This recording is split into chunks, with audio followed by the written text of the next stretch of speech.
All right, I got JR Wisdom with me tonight from the JR Wisdom YouTube channel and podcast. How you doing, man? Hey man, it's the greatest day of my life. How about yourself? I'm doing good, man. I'm doing real good. So for people Great. that know you, you have this YouTube channel. It's Mhm. blowing up, I would say, in the last year or so, give or take. How many subscribers you got now? I think we're close to 36 if I haven't already touched 36. But the part of blowing up, yeah, I hear you. It's really been like since August. I've been on YouTube since 2016, but yeah, since August it's just like because I kind of switched up some things. So yeah, for sure. All right, yeah, because I've been following you for a while, and I've noticed that you've been blowing up, in the last maybe 6 months or so, Yeah, 8 months, yeah. give or take. Yeah, definitely. All right, so I'm just gonna ask basic questions, man. What made you start a YouTube channel podcast?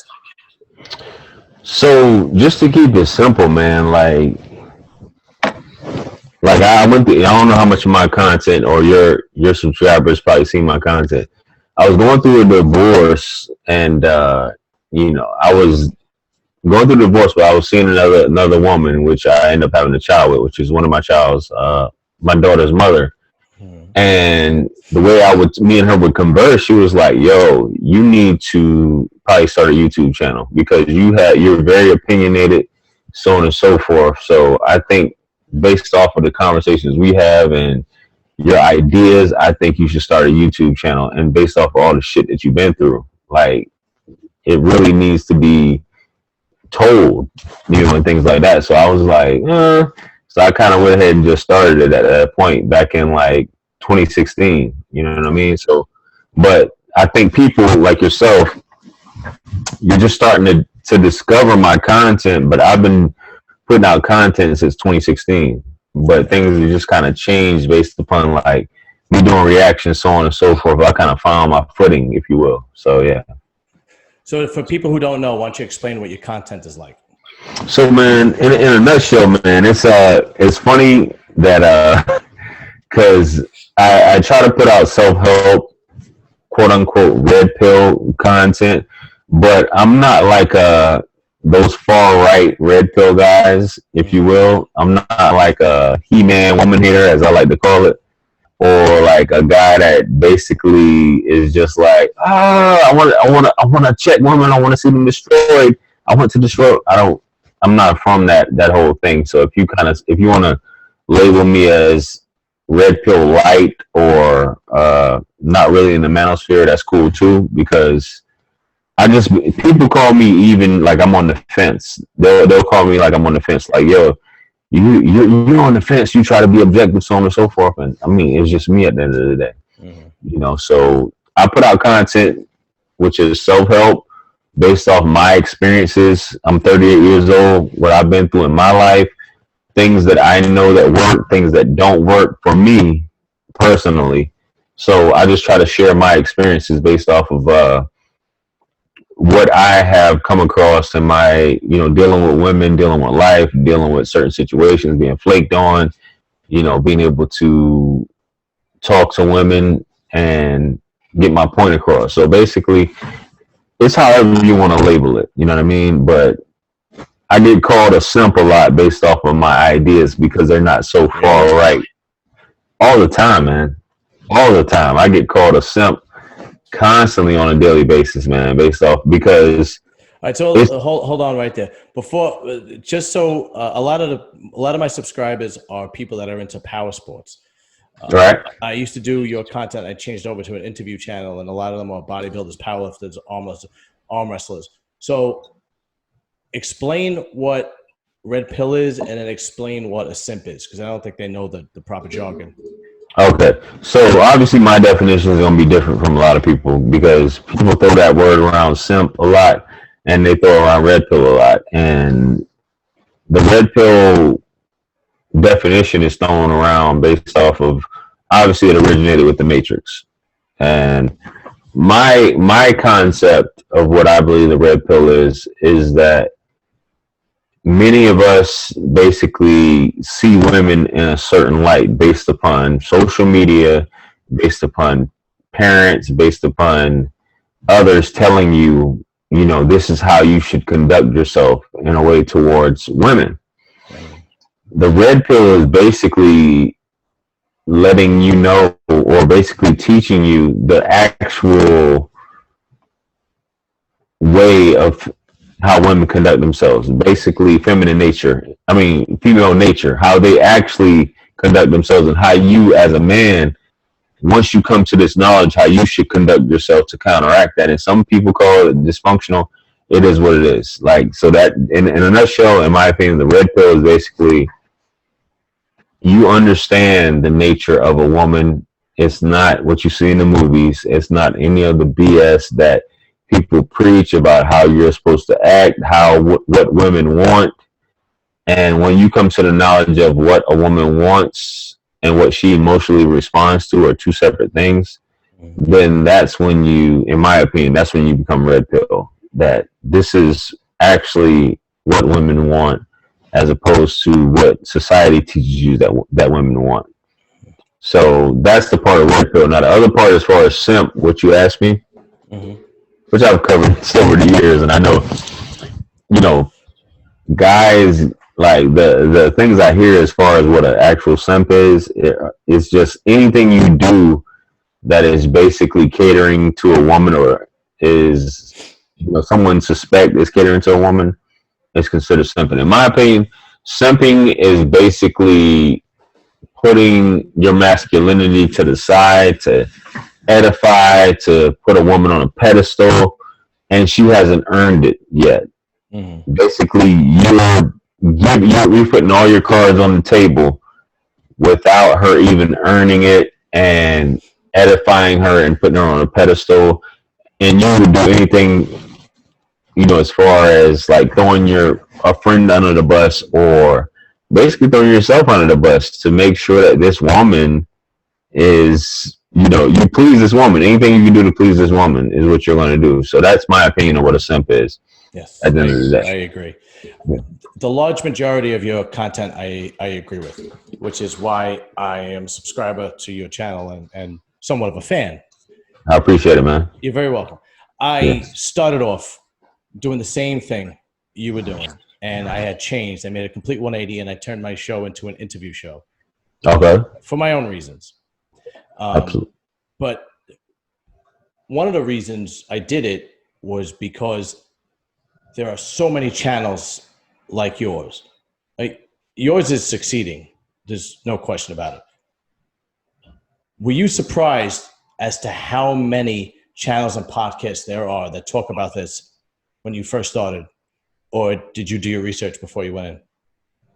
So when I first started, man, there weren't many. So like I said, once again, I started back in 2016. The channels that were around back then were David Carroll, O'Shea Duke Jackson, which is my mentor, and I'll tell anybody that any day of the week. O'Shea Duke Jackson is basically, you know, that he's based in terms of that part of the manosphere, because we have a manosphere as a whole, but O'Shea Duke Jackson is basically the king of the manosphere in his own sector. So you had O'Shea Duke Jackson, you had Ron Wills, you had what's my man's name who had COVID-19 and was in the hospital recently? Donovan Sharp. Yes. Yeah. Big fan of Donovan Sharp. Yeah, so Donovan Sharp, you had that. So there were only like a few in Angry Man, which I haven't followed Angry Man in a while. Shout out to him. But basically, it was only like a handful in that sector that were actually doing this type of content. And basically, O'Shea, in my opinion, was the one who I subscribed to and who I learned some things from. Obviously, because at the time when I was getting my divorce, that's when I came across O'Shea or whatever. So the things that he was saying when I first started following O'Shea had like 25,000 subs. You know what I mean? He's almost close to 200, and O'Shea has, and this is why I always have to give him credit, and I think everybody should. All of the big guys in the manosphere that you see, they came through O'Shea, Duke Jackson. He doesn't get the credit so much that he should be getting in that sector, but a lot of the big YouTubers, they actually came through O'Shea, from Kevin Samuels to Alpha Male Strategies, um, Steph is Cole, and a few others. Man, he's that guy. Even though a lot of these guys have surpassed him in subscribers and followers, but he was basically that catalyst, or that person who was putting people on, if you will. So that it was only like a handful when I started, man. You know what I mean? So, yeah, to answer your question. Why do you think your show has done so well since August? In a nutshell, man, I'm gonna just be honest with you, man. I basically gave up on YouTube because I was putting. If you go back, and you can do this when you get off, or anybody who's watching your channel. If you go back to my videos before August, you'll see the views on it. And I was covering content, now definitely not consistent as I'm consistent now, but I was covering content based upon, my experiences, so on and so forth, and it wasn't really getting any views. So I was seeing guys come into, and you can have your opinion on this if you will, but there's a lot of guys doing this. I was seeing guys popping up, getting tons of views, talking about stuff, parroting, if you will, parroting stuff, repeating stuff, and I'm just like, they're getting views. They had this many subs, and this is all they're doing is parroting stuff. So I said, let me just switch it up what I'm doing, and let me just kind of like do what they're doing, and not so much parroting, and that's kind of like where I get called a simp, because I don't agree with, what the video that I'm reacting to. I don't always agree with their points. But in a nutshell, I think it blew up because I was reacting to certain videos, and my opinion on it being controversial, or basically not the same as that the reaction. I think that's what happened. There's other, and let's make it clear, a lot of these videos were Kevin Samuels, as you probably have seen. Yes. Which there have been a lot of these YouTubers were doing reaction videos to Kevin Samuels. Before I got on the train, I came on the train late. A lot of these guys blew up when Kevin started blowing up and doing videos. I came on the train late, so basically when he was going up like this, a lot of guys jumped on, and I jumped on at the end and just started giving my opinion on these things. And many people knew me from the manosphere, but I wasn't like doing numbers like that. So I think that's why I blew up, based upon covering Kevin and having my own personality into these things, having my own opinion, and having my own mind, and not parroting. So that's what I believe, kind of basically, shot me up within, like, because before it started, I was at like 8,000 for like months, maybe even years, you know what I'm saying? Right. And then when all this stuff shot up, within like a month, I gained like 20,000 subs. You know what I mean? So that's what I think did it, man, to basically raise the channel. Yeah. I did 3 videos on Kevin Samuels when he first started blowing up last year sometime, and those videos blew up. They're still the highest viewed videos, and that's when I decided to change. It was strange because they were the best videos I've ever done as far as views and subscribers, but I didn't want to do what you did. I didn't want to be a channel that covered somebody else. And Understood. Yeah, and it's fine. And I also know that that's not 100% of what you do. Right. So what I did was I kind of sat back and I said, okay, what channels are hot and what channels stand the test of time? And basically what I realized that it was interview channels stand the test of time. Right. Because absolutely. Because you don't have to be on the hot train. You can bring people on who are hot.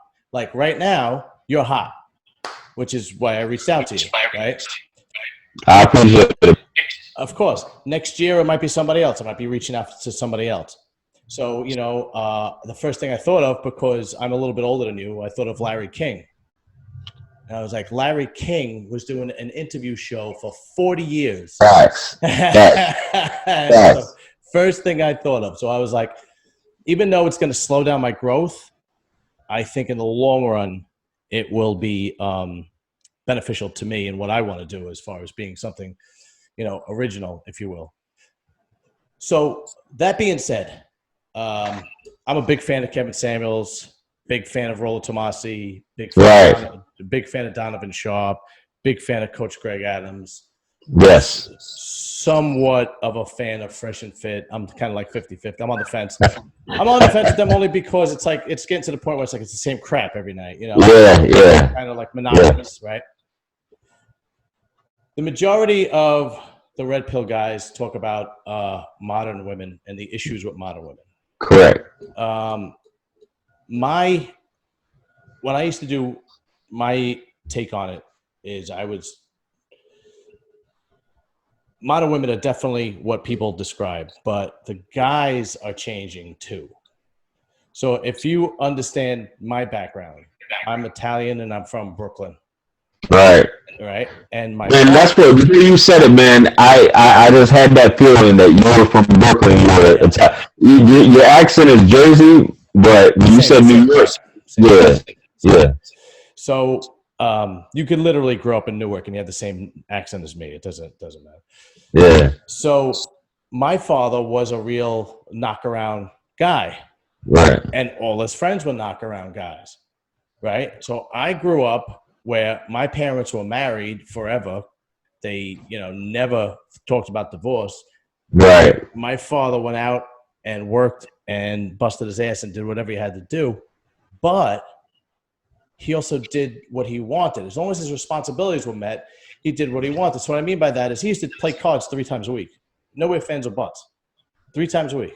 Wednesday night, Sunday night, Friday night.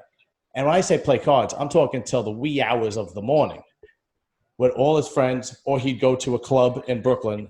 And my mother sometimes she bitched and moaned.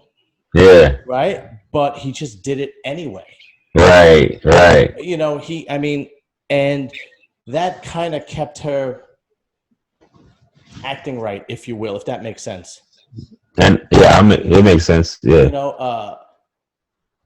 He was a bit of a womanizer too. I mean, these were all, but so were all his friends, right? The guys today submit really quick to their wives, and I think it's because they're socialized. Facts. To think this way. That I have friends that if they're not with their wife, they don't do anything socially. So I want to get your take on it. Where how much so is it the modern woman, and how much so is it the modern man, if you will? In terms of in terms of basically, let me explain a little bit more. The divorce rate is up. The divorce rate is up. The having children out of wedlock is up. Women filing is at an all-time high. I think it's like 80% of all women file. So on and so forth. And my attitude is, if men would see the light, the red pill, and just act the way the old school guys acted, the women would probably fall in line, if you will. Right. That's just my opinion, because when my father made money, my mother had new cars and she had fur coats and she had jewelry, but he was still going out on a Friday night playing cards all night long.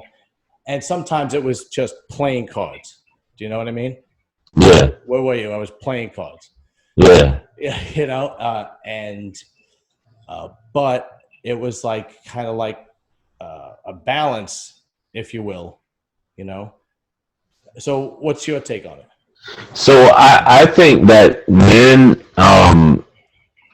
so when you're married, I think married, despite what modern women and even modern men think of it, I think marriage is very sacred, right? And you should respect your household based off that example that you're giving me, as far as your father and so on and so forth. So when it comes to things like that, if there's an understanding, that's fine. in terms of, hey, this is what I'm going to be doing. But if you're out, like, you have to respect your home, in my opinion. Even if you're a man, definitely if you're a woman, because some women just go out as well. Mm-hmm. But if you're a man, if there's an understanding that, hey, this is what I'm going to do, and this is something that I enjoy, and I was doing this before I met you, and you shouldn't be worried about what I'm doing because I'm coming home to you at the end of the day. Then if there's an understanding, that's perfectly fine. But if you're living that lifestyle and you want to get married, I think that there is inherently an issue if you're staying out all times of the night. I think marriage is so sacred. To me, if I were to get married, I don't feel like, if there's certain things I was doing before, she would have to understand that. You know what I mean? That this is what I'm doing. If we want to get married, I'm out with the fellas, I'm playing cards, or every Thursday, for example, Thursday nights, I go out and I get my margaritas, I have a couple beers, I hang out, relax, do my thing. It's every Thursday I do that, which is tonight. So if she doesn't understand that, or she has an issue with that, then there's going to be a problem. Right. You know what I mean? As far as what time I'm coming home or so on and so forth. This is my routine, and I'm not about to change it because this is what makes me happy, or this is where I find my peace. This is where I chill out. This is where I relax. But if it comes to a point where you're doing something outside of what it is that you told your lady, i.e., you're meeting up with other women, you're cheating, so on and so forth, then you're stepping outside the bounds of the vows that you made to this woman. You know what I mean? So that's what I feel. I take that shit seriously, especially when it comes to a marriage. Both sides. We're partners. There's no reason why you should be doing that. So I don't know. Based off what you're telling me, that was my best way of answering that question. In terms of that, just always respect your household and have an understanding with your significant other, if that's something that. No, I completely understand and respect what you're saying, but what I mean is, let me just be a little bit more specific. Right. How much of it you think is the change in men's attitude, and how much of it do you think is the change in women's attitude that we have this lack of family life and easily divorcing, and women acting running amok today as opposed to generations in the past? I think it's freedom, man. I hate to say it, as much as this is the United States of America, understandably, but it's a gift and a curse, in my opinion, in terms of this freedom and the laws that some things are permissible, a whole lot of things are permissible, and the media, which has influenced these things that are allowed. Obviously, as you said, from an Italian culture, y'all have certain values, certain principles, especially if you're from the old country. Whether you're from Sicilian or so on and so forth, whatever part of Italy, you live by a code, your family lives by a code, and you're expected to follow that or have those certain values and principles. When you come to the States, as you said, you got different influences that takes you outside of your culture and basically principles and loyalty, so on and so forth, because you're watching what other people do. So I think freedom is a gift, in my opinion, and it's also a curse. And people look down on other countries, obviously, Muslim countries, i.e., Middle East, so on and so forth, based upon the fact that things are a certain way and women are basically, their rights are taken and they are to live a certain way.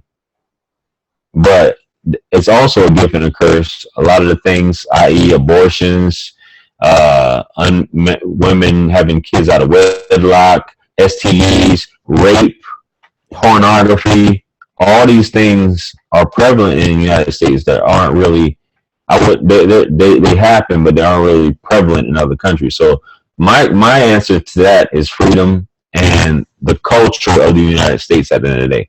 Because freedom, as much as we talk about, it's good to have freedom, it's good to have a choice. Women that do this want to perpetuate in this society, and this every year it's getting worse. Soon we're going to see women that are completely naked.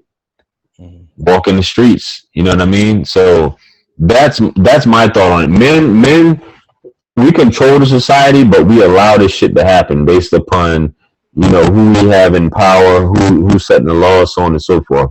We allow this shit to happen. Men cannot be ruled by women, and if it comes to that point, then we're all in trouble, man. Yeah, well, it seems to be happening. It seems to be the majority of men are submitting, Absolutely. and the majority of women are running amok. But the problem is in my experience, in my lifetime, when men submit, that's when their women lose respect for them. Facts. Facts. And I have conversation. I work with I'm a sewer worker in New York City, and I work with all different types of guys. Some guys are like me. Some guys are. The majority of guys are, if their wife isn't with them, they're not doing anything social. Yeah. Okay. And I'm a blue collar guy, and it's changing. And then some guys are like me, where it's like, I'm in the middle. I socialize with my wife, then I go out with friends, and so on and so forth. And then they're the type of man that my father was and my grandfather was is very, very limited now. Of course. It's not there anymore. And if I try to explain to a woman today, and we're going to get into accountability, because this seems to be the biggest thing. If I explain, I've said to women, I said, men, this generation's man is the most faithful generation ever.